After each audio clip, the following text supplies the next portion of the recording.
नमस्कार मित्रों, चैनल में पहली बार हो तो सब्सक्राइब कीजिए। आज की कहानी है किसान और सोने की मुर्गी। एक समय की बात है, एक छोटे से गांव में एक गरीब किसान रहता था। उसका नाम था रामू।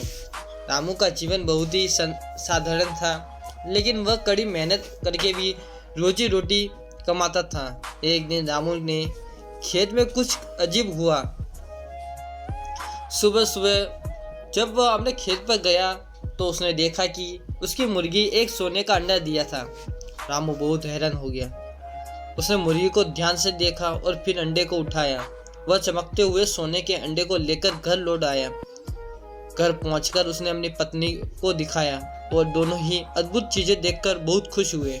लेकिन रामू की पत्नी ने सलाह दी, अगर मुर्गी रोज सोने का अंडा देती, इसे जल्दी से बेचकर बहुत सारा पैसा कमाना चाहिए।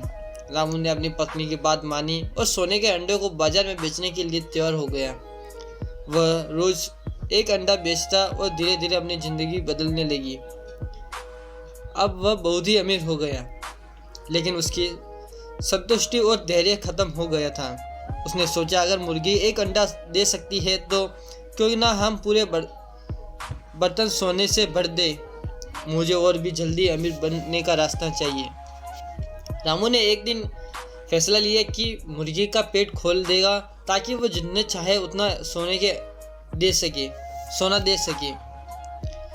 बिना सोचे समझे उसने मुर्गी को मार डाला, लेकिन अंदर कुछ भी नहीं था, सिर्फ सामान्य का अंग थे।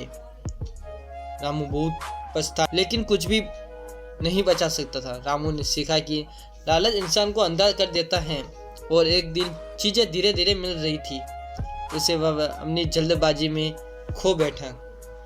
धैर्य और संतोष के जीवन में जीना चाहिए, क्योंकि लालच में कुछ भी स्थायी नहीं होता।